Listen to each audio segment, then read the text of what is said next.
ang posibleng pagdagsa ng mga tao na yan bukas. Kaya kausapin natin dito po sa atin sa NCRPO, ating kausapin ang spokesperson ng NCRPO, si Police Major Hazel Asido.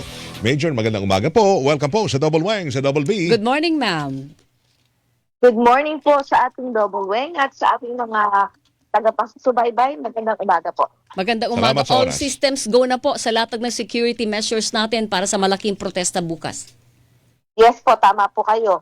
Ang ating pong 16,670 personnel ay nakahanda na para ipagkalat sa buong Metro Manila para ito i-secure ang iba't ibang na-monitor ng mga pagtitipon bukas November 30. Saan partikular na bahagi ng Metro Manila ang magiging pinakamahigpit ang seguridad? Nabanggit ko kasi yung main point ng mga rally ay QZ at saka sa lungsod po ng Maynila.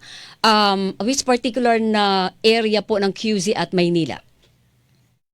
Sa ngayon po ang ating binabantayan ay itong sa area ng Manila since wala po silang permit. Meaning yes po. yung nasa Luneta ito.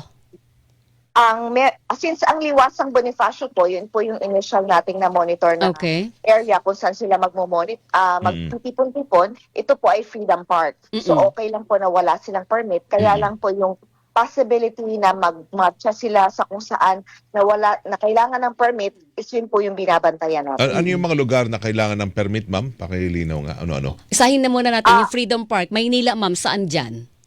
Ang Freedom Park po dyan ay Liwasang Bonifacio, so hindi po kailangan. Ang Menjola po ay hindi po pwede sa kahit na anong pagtitipon. Off limits po yan. Hindi po yan talaga binibigyan ng permit.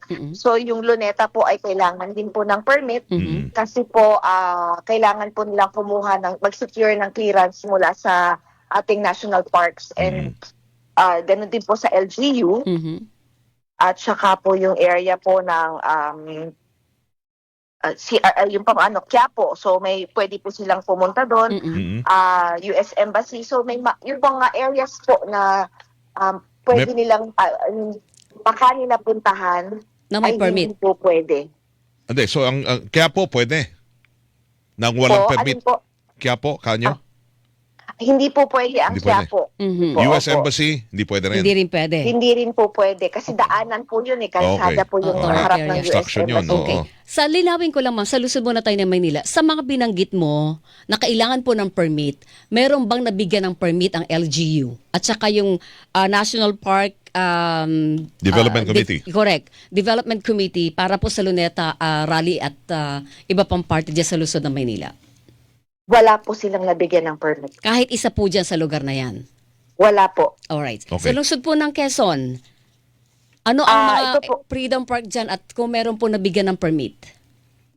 Yung pong ating mga pagtitipon natin dito sa may People Power Monument ay meron pong permit. Nabigyan po sila ng permit ng local government unit ng Quezon City. EDSA Shrine po.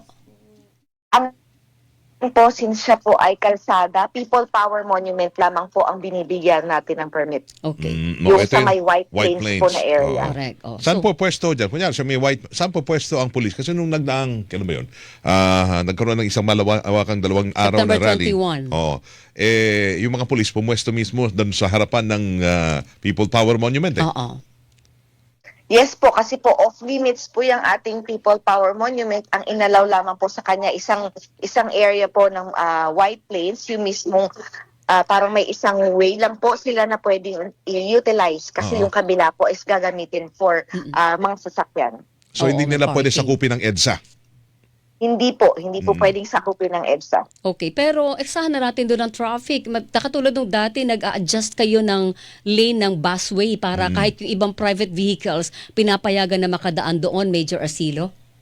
Yes po, meron na po kaming inilabas na mga areas, lalo po dyan sa EDSA, dyan sa Quezon City.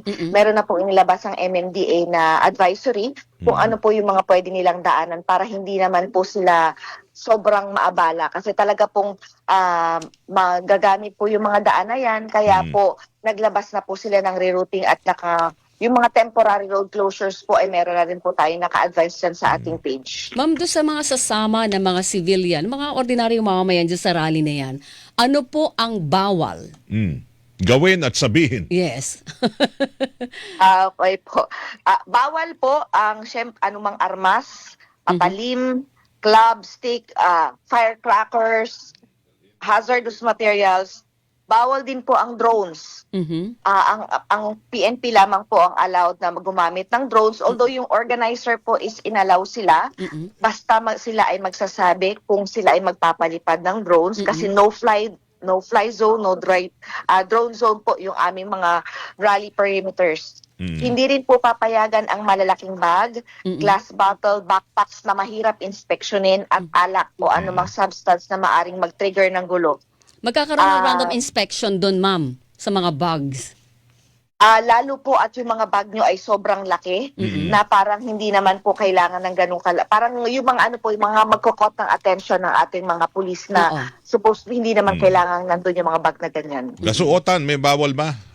Na yung mga nakatakip ang mukha, gano'n? Oo, correct. Yung mga sombrero na nagko-cover ng mukha. Lalong-lalo po sa Maynila, bawal po yan. Yung nakasombrero, bawal po yung nakatakip yung mukha, yung makakonsilang identity natin.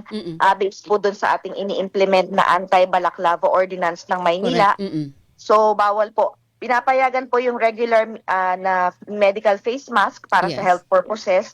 Pero po yung balaklava, full face covering, helmet, bawal po yan. Sa White Plains, bawal rin ho yun. Kunyari, yung mga gano'n, nakatakip ang mukha. Sisitahin po. Wala pong ordinansa ang Quezon City, pero sisitahin po natin kung nako-cover po or nakukonceal ang kanilang mga mukha. Okay. Yung mga pulis natin, armado ba yan pagharap sa mga rallyista? Ang atin pong mga pulis ay iba-iba po ang roles na gagawin na madedeploy. So yung CDM contingents po na mismong haharap sa ating mga protesters, wala po silang armas maliban sa hawak nilang shield at baton. Okay, pero the rest, yung mga perimeter security, allowed sila na magdala ng armas para sa kanilang security mission.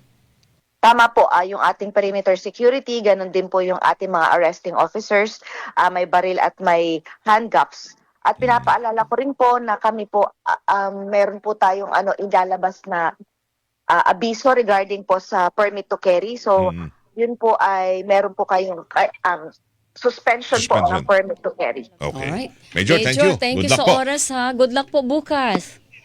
Maraming salamat po. Good morning, ma'am. Salamat po. Si Police Major Hazel Asilo, siya ang spokesperson ng ating NCRPO, mga kapuso.